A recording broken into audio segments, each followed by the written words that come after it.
Lucas 14, capítulo de número 25. Diz assim a palavra do Senhor Jesus: grande multidão acompanhavam e ele, voltando-lhes, disse: se alguém vem a mim e não aborrece pai e mãe, mulher, filhos, irmãos e irmãs, e ainda a sua própria vida, não pode ser o meu discípulo. Diga comigo: não pode ser o meu discípulo. Mais uma vez, não pode ser o meu discípulo. E qualquer que não tomar a sua cruz e vier após mim, não pode ser o meu discípulo. Mais uma vez, não pode ser o meu discípulo. Pois qual de vós, pretendendo construir uma torre, não se assenta primeiro para calcular a despesa e verificar se tem meios para poder concluir? Para não suceder que, tendo lançado os alicerces e não podendo acabar, todos os que virem zombarão dele, dizendo: este homem começou a construir e não pôde acabar. Ou qual o rei que, indo combater um outro rei, não se assenta primeiro para calcular se com 10.000 homens pode enfrentar o que vem contra ele com 20.000. Caso contrário, estando ainda longe, envia-lhe uma embaixada, pedindo condições de paz, ou em outras versões, um acordo de paz. Assim, pois, todo aquele que dentre vós não renuncia a tudo quanto tem, não pode ser o meu discípulo. O sal certamente é bom, porém se torne insípido, como restaurará o sabor? Nem presta para a terra, nem mesmo para o monturo, lançando-no fora. Quem tem ouvidos, ouça. Quem tem ouvidos para ouvir, ouça. E você diz amém por essa palavra. Amém? Meus irmãos, a palavra que eu tenho essa manhã para você, eu quero trazer como tema o custo de se tornar um discípulo de Jesus. O custo de se tornar um discípulo de Jesus. A caminhada cristã é uma caminhada que a gente vai viver coisas grandiosas em Deus. Porém, a gente precisa entender que a gente vai ter que calcular alguns custos disso. Esse texto é um texto em que ele está trazendo para nós uma verdade. Jesus está olhando para uma multidão e está chamando essa multidão para uma responsabilidade. Para você calcular o custo de um discípulo, para calcular essa ideia de você ser um seguidor, um chamado para fazer a obra de Deus, exige um custo. E que quem tem que fazer esse custo somos nós. A gente precisa olhar para esse texto e trazer uma reflexão para a nossa vida. Existe um custo. Quando a gente pensa em custo e quando você estuda a questão de custo, você vai perceber que a palavra custo, ela envolve perdas e ganhos. Então, calcular leva a gente a pensar que a gente tem que refletir. A gente precisa pensar. Quando você pensa em custo, você vai ter perdas, mas você vai ter ganhos também. Essa é uma das definições da questão de custo. E quando a gente pensa em discipulado, nós vamos ter perdas e vai ter custo. A gente vai ter ganhos com isso, mas você precisa refletir. Eu quero trazer algumas verdades dentro desse texto para nós essa manhã, para confrontar a nossa caminhada com Deus, se de fato nós estamos vivendo para a glória de Deus ou não. Mas para começar esse entendimento, eu quero recorrer a dois outros textos, que é o texto de livro de Marcos, capítulo de número 1, versículos de número 14 e 15. Diz assim a palavra do Senhor: depois de João ter sido preso, foi Jesus para a Galileia pregando o evangelho de Deus. Essa palavra aqui, irmãos, depois de João ter sido preso, quem é João? João Batista, ele havia sido preso. Jesus decide descer para a Galileia pregando o evangelho de Deus. Você precisa ter na sua mente o que é evangelho. Evangelho é uma boa notícia, é uma boa nova. Jesus está descendo para a Galileia e está trazendo uma boa notícia a respeito de quem? A respeito de Deus. Em algumas versões, o reino de Deus, ou o evangelho do reino dos céus. E aqui ele diz o evangelho de Deus. Então, ele vem trazendo uma notícia de Deus. E ele continua dizendo: o tempo está cumprido e o reino de Deus está próximo. Que tempo que está cumprido? O tempo que está cumprido aqui é o que está escrito no livro de Daniel, capítulo de número 2, versos de número 44, quando fala da chegada de um reino que vem, soberano, que vai subsistir a todo e qualquer reino, e que esse reino vem para ficar e ele jamais passará. E ele continua dizendo que o reino está próximo, o reino de Deus. Arrependei-vos e crede no evangelho. Ele está fazendo uma outra referência ao que o próprio João Batista, citado aqui, está dizendo: arrependei-vos. É chegado o reino de Deus. E quando a gente pensa em reino de Deus, a gente precisa ter alguns princípios dessa verdade. O que é o reino de Deus? A palavra do Senhor define para nós o que é reino do céu. Ele diz que é paz, é justiça e alegria no Espírito Santo. Ele é uma paz, é uma alegria que procede da pessoa do Espírito Santo. Ou seja, esse reino, tudo que acontece dentro desse reino está em torno do Espírito de Deus, da pessoa de Deus. Por isso é que a gente chama que o reino de Deus, ele é um reino teocrático. Ele está centrado na pessoa de Deus. Agora, o que a gente precisa saber é como esse reino ele é governado. A palavra do Senhor diz que é Deus, é Jesus que governa esse reino. Como é que a gente sabe isso? O Salmo de número 2, que já estudamos aqui, que já foi pregado aqui.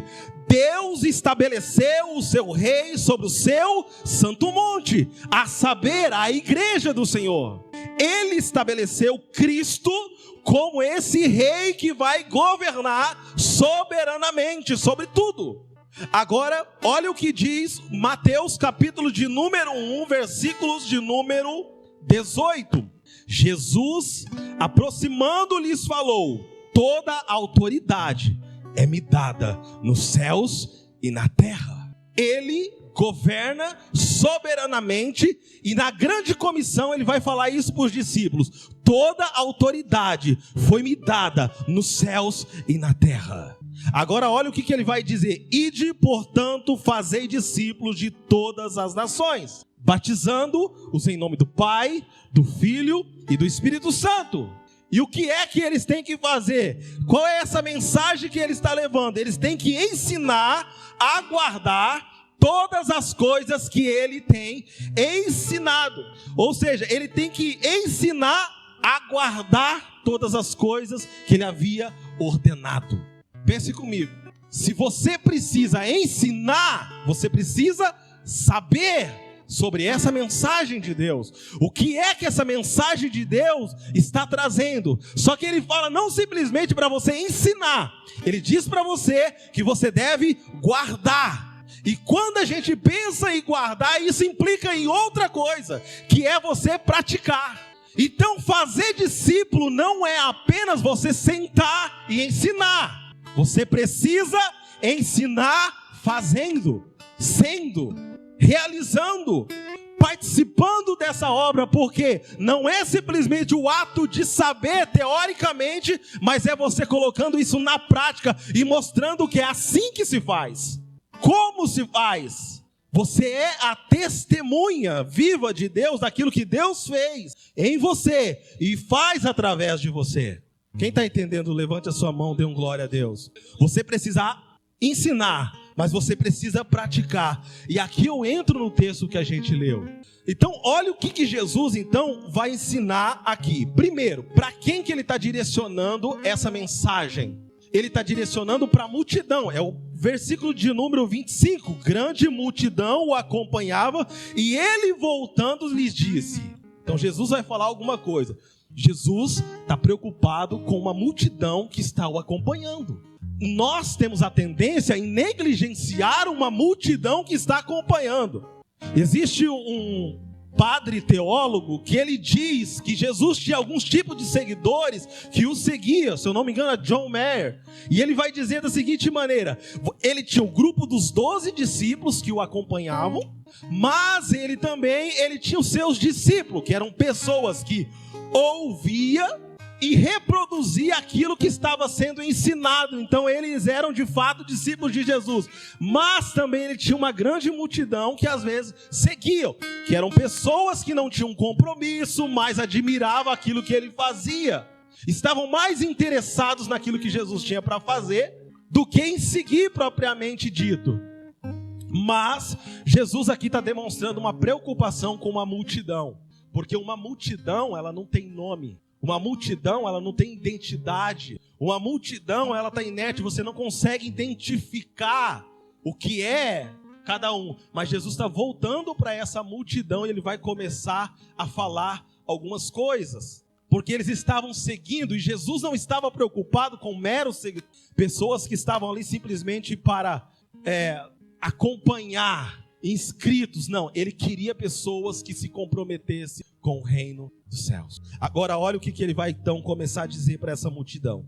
Se alguém vem a mim e não aborrece pai e mãe, e na sua versão, na maioria das versões vai ter, se alguém amar mais pai, mãe, filho, irmãos, irmãs, marido, esposa, não pode ser meu discípulo. Por que ele está falando isso? Acho que ontem, se eu não me engano, eu estava dando uma olhada no grupo da igreja, se eu não me engano a pastora Valéria postou um vídeo, e o vídeo lá era: os filhos são heranças do Senhor.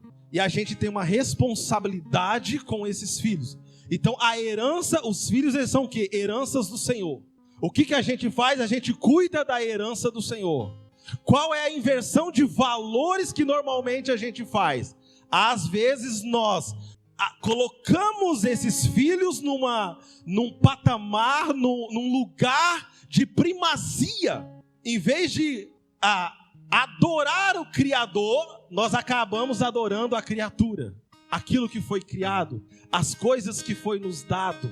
E Jesus está dizendo aqui, nesse primeiros versos, dizendo assim, ó: quem quiser ser o meu discípulo, tem um tipo de amor que precisa ser evidenciado. E aqui nós não estamos dizendo que você não deve amar o seu filho, sua esposa, seus irmãos. Não é isso que nós estamos dizendo. Está dizendo que existe um tipo de amor que para o discípulo precisa ser evidenciado. Um amor que se torna a primazia de tudo. Porque senão você vai fazer a inversão de valores. Adorar a criatura e não o Criador. Você vai ter uma entrega por aquilo que Deus te deu e não por Ele que te deu aquilo. Mas Ele ainda acrescenta mais. Ele diz ainda assim, ou ainda a sua própria vida, porque tem gente que não vai amar como deve amar também, talvez a sua família, mas Ele é aquele que se ama. Ele exalta a si mesmo, tudo que Ele faz é para si mesmo. E Jesus disse que se você colocar um amor sobre coisas, sobre pessoas, ou ainda a sua própria vida, você não pode ser discípulo dele. Automaticamente você é desclassificado. Não existe uma porcentagem que você pode. Agora, por que a gente tem que amar mais a Deus do que qualquer coisa, do que qualquer pessoa, do que qualquer coisa? Porque Jesus não é uma coisa. Jesus não é uma pessoa comum. Ele é Deus. Ele é Deus. Ele é Deus. Ele é Deus, e está essa manhã aqui. Ele não é simplesmente um homem, Ele é Deus. Ele é Deus que se esvaziou da sua glória, que se tornou em figura humana, que passou por um processo de esvaziamento. Ele se tornou em figura humana, mas Ele era Deus. Ele tinha a mesma natureza de Deus. Ele tinha natureza humana, mas tinha natureza também de Deus. E por isso Ele é antes de tudo. E por isso Ele deve ser adorado e reverenciado. Ele deve ser a primazia de tudo. Ele é antes de tudo. Por isso você não pode amar qualquer coisa antes dele. Ele deve permear esse amor que às vezes nós oferecemos para a vida das pessoas. Então a primeira coisa que você precisa descobrir dentro desses versos, existe um tipo de amor que precisa ser reverenciado. Você adorar a Deus como Jesus como Deus. Amar a Deus, amar a Jesus como Deus. Não simplesmente, porque Ele passa por um processo de esvaziamento para ensinar eu e você, para devolver a mim e você a nossa humanidade perdida. Uma humanidade que foi monstrificada. E Ele quer nos trazer de volta para esse ambiente da comunhão uns com os outros, a ensinar-nos a ser humano. Mas um dia ele vai retomar a sua divindade de uma vez por toda e devolver essa humanidade. Então é fazer de nós mais humanos, mais preocupados uns com os outros, mas não devemos colocar coisas e pessoas. Quem está entendendo, levante a sua mão, adore o Senhor. E aí continua o texto: e qualquer que não tomar a sua cruz e vier após mim, não pode ser o meu discípulo. Aí ele entra na segunda classificação. Se nesse versículo a gente falou que existe um amor, um tipo de amor que precisa ser evidenciado, ele está dizendo também agora que tem um tipo de sofrimento que você vai passar, que é um sofrimento que o classifica como discípulo ou não. Tem um tipo de sofrimento. A palavra do Senhor diz que nesse mundo teríamos aflições, passaríamos por sofrimento. E por que isso? Porque pecamos, porque desobedecemos a Deus. E por ter desobedecido a Deus, a maldição entrou na terra. O homem foi penalizado, a mulher foi penalizada, a terra se tornou amaldiçoada. Então o que ele está dizendo é que na terra teríamos aí um processo, uma vivência dentro, em meio a sofrimento. E esse sofrimento não é o sofrimento que ele está dizendo aqui. Esse sofrimento eu e você vai ter que passar, querendo ou não. Por quê? Porque é fruto da nossa queda, é fruto do nosso pecado. Mas ele está dizendo: e qualquer que não tomar a sua cruz e vier após mim, não pode ser meu discípulo. Jesus nesse período não havia sido crucificado, tanto é que ele está falando aqui. Então qual que é a imagem que essas pessoas, a multidão, está ouvindo e tem na sua mente? A figura que eles têm é de um condenado que cometeu um certo crime e agora ele está carregando a sua cruz. Por que ele está carregando a sua cruz? Porque a lei dizia, se nesse crime que ele cometeu, ele não simplesmente deveria ser condenado à morte, mas ele teria que passar um processo de vergonha. Você tem que ser envergonhado, humilhado antes da sua morte. Então é um condenado carregando a sua cruz. Isso é fruto daquilo que você decidiu para a sua vida. Era isso que ele estava dizendo. Agora, o que é que acontece conosco? Quando você decide seguir a Jesus, se tornar um discípulo de Jesus, nós se tornaremos para esse mundo uma vergonha. Nós seremos humilhados por causa da decisão de seguir a Jesus. Se você não passar por esse processo aqui, você tem que rever a sua condição de discípulo de Jesus, de dizer que você é um seguidor de Jesus. Por que a gente não posta certas verdades das Escrituras na nossa mídia social, na nossa rede social? Porque muitas vezes nós não estamos dispostos a responder, a ser cancelados nas redes sociais por causa das verdades do Senhor. E aí Jesus diz o seguinte: você não pode ser o meu discípulo. Porque esse sofrimento não é um sofrimento por coisas dessa terra, mas é um sofrimento por causa das verdades de Cristo que está em nós. Da decisão de ter seguido Jesus, é por causa do reino dos céus que eu iniciei falando. Então tem um Deus que domina um reino, tem um Cristo, um rei que governa esse reino, mas ele está chamando essa multidão para pessoas que vêm para servir esse reino, que se comprometa com esse reino, que saia do meio dessa multidão, que assuma o compromisso de estar com ele. Então o papel que eu estou tentando aqui mostrar para você hoje: reflita a sua vida, a forma como você serve a Deus, como você serve uns aos outros, se de fato isso está dentro de um princípio estabelecido por Deus. Percebe se o sofrimento que você está passando na sua vida é um sofrimento proveniente das causas de Cristo, ou não é fruto da sua desobediência, ou não é fruto da nossa queda. Pode não ser da sua desobediência, mas é fruto da nossa queda. E Jesus disse: olha, vocês vão ter que passar por isso. A única garantia é que Ele estaria conosco todos os dias. Agora, de fato, estamos sofrendo por causa do nome de Jesus ou não? Por causa das verdades desse reino, porque assumimos esse compromisso, estamos dispostos a serem cancelados, a ser perseguidos por causa da nossa fé ou não? Por que ele está falando isso? Porque até hoje existem lugares onde as pessoas são principalmente em países islâmicos em que pessoas dizer que servem a Jesus vai custar a convivência da sua família.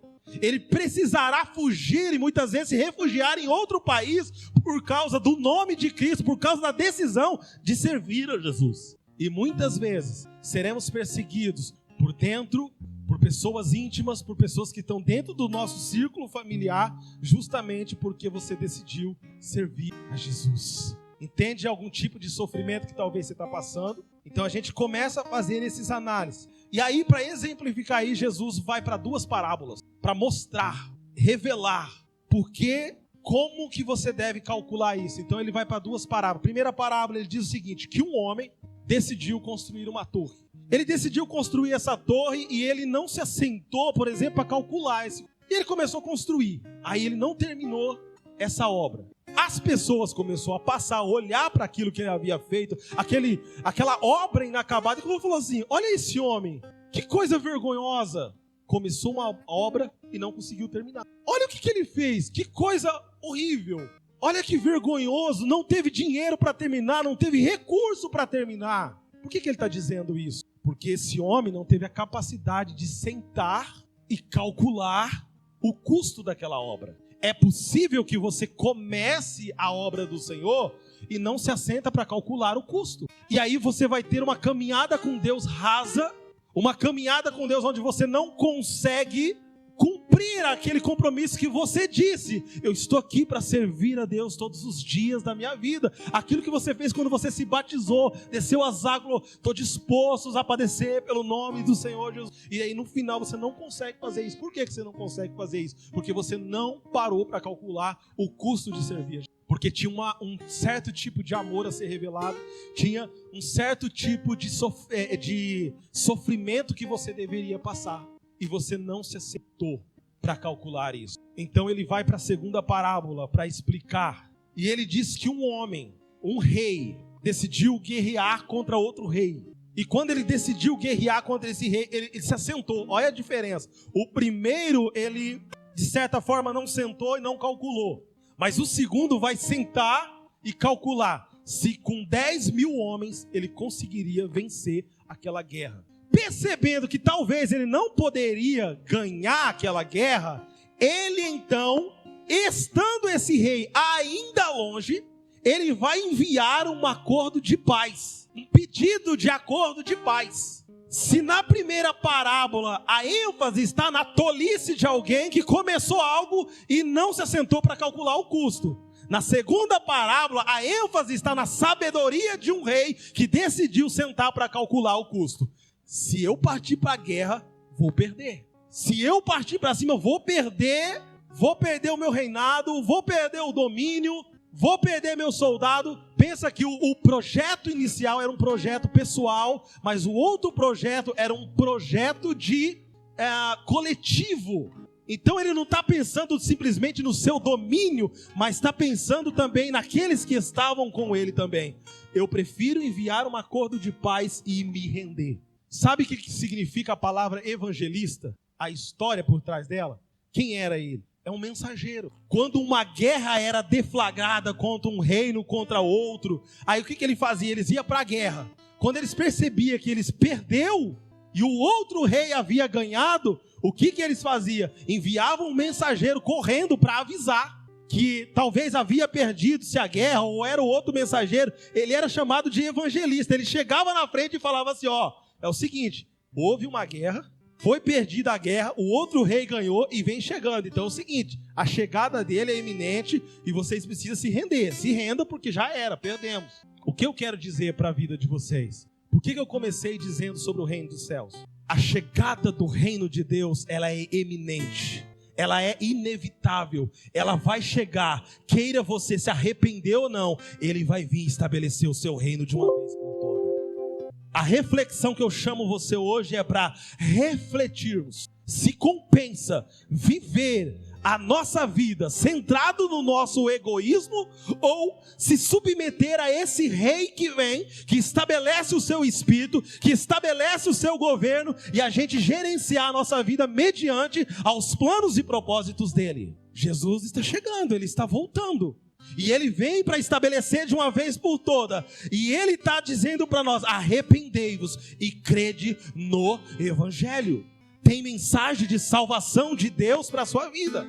E a mensagem do Evangelho é essa: é que Deus veio salvar o homem e toda a criação. Porque Deus amou o mundo de tal maneira que deu o seu Filho unigênito para todo aquele que nele crê, não pereça, mas tenha a vida eterna. Mas tenha a vida eterna. É uma vida centrada nele. Quem não crê, quem não se submeter, já está condenado. Já é uma batalha perdida. Sabe o que esse rei fez aqui dentro desse texto? Foi: eu prefiro perder o domínio do meu reino, para que esse rei governe, para que eu continue com vida. A decisão hoje está aqui, entre você se tornar o governante da sua vida, e no final, você, aqui nessa vida, você ganhar tudo, e no final você perder a sua salvação, você perder uma vida eterna e abundante com Deus. Então Jesus está olhando para essa multidão e falando: vocês vão ficar no meio da multidão. Porque o que é chamado? Chamado é pessoal. Deus tem algo com você e Ele te chama para esse propósito. O que é propósito? Não tem a ver com você, tem a ver com o outro. Tem a ver, chama para algo, e Ele te chama para que você leve o reino de Deus para a vida de outras pessoas. Essa é a diferença entre chamado e propósito. Deus tem algo pessoal para você, Ele te chama para algo grandioso. Participe do meu reino, para que você atinja a vida do outro, de amor. Quem está entendendo o que o Senhor está dizendo essa manhã? E aí, olha como esse texto continua. Após esse rei ter decidido isso, ele diz o seguinte: assim, pois, todo aquele que dentre vós não renuncia a tudo quanto tem, não pode ser o meu discípulo. Então, a primeira lição que aprendemos foi: tem um tipo de amor a ser evidenciado. A segunda coisa, é um tipo de sofrimento que você precisa passar. E a terceira, tem um tipo de desapego que você precisa apresentar. Há um tipo de desapego quando você abrir mão de você, quando você abrir mão do seu ego, quando você abrir mão de governar a sua vida e ser governado pelo Espírito de Deus, definitivamente você se tornará um discípulo de Jesus. Se você automaticamente negligenciar qualquer uma dessas três características do discípulo de Jesus, você está desclassificado como discípulo de Jesus. Não pode. E por isso é que eu disse na leitura: não pode. Não tem uma porcentagem que você pode levar em consideração. Não tem para mais ou para menos. Não pode ser discípulo de Jesus. E aí o texto, para finalizar, ele continua assim: o sal certamente é bom, caso porém se torne insípido, como restaurará-lhe o sabor? Nem presta para a terra, nem mesmo para o monturo, lançando-no fora. Quem tem ouvidos para ouvir, ouça. Do que ele está falando aqui? Que o sal, ele tem um objetivo. O objetivo do sal é trazer sabor, é trazer conservância. Que o sal, ele tem uma função, ele tem um propósito que precisa ser seguido, que precisa ser analisado. Ele precisa executar esse propósito. Percebe que o que o sal é para alguma coisa. Ele não é sal por ser sal. Ele é sal porque ele precisa, de certa forma, conservar algo, precisa dar sabor a algo. Aí ele diz: se o sal ele for insípido, ele perder o seu sabor, ele perder a sua função, não faz sentido. Ele não vai servir para nada. Do que é que nós estamos falando aqui dentro dessa... Jesus olhou para a multidão. E o que ele disse? Quem está no meio da multidão já é uma decisão que você está tomando. Não decidir já é uma decisão. Ficar no meio da multidão, não passar para o lado de ser um discípulo de Jesus, já é uma decisão de não servir para nada mais serve. Perdeu o sentido da sua existência. Você foi chamado por Deus para a execução de algo. E o que ele está dizendo aqui nesses versos aqui do sal? Existe o discipulado de baixo custo.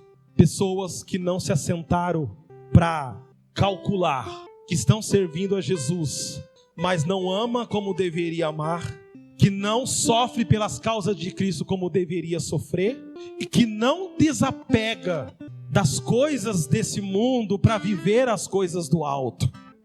Qual é o sentido da sua existência? Se coloque em pé nesse momento, eu quero orar pela tua vida.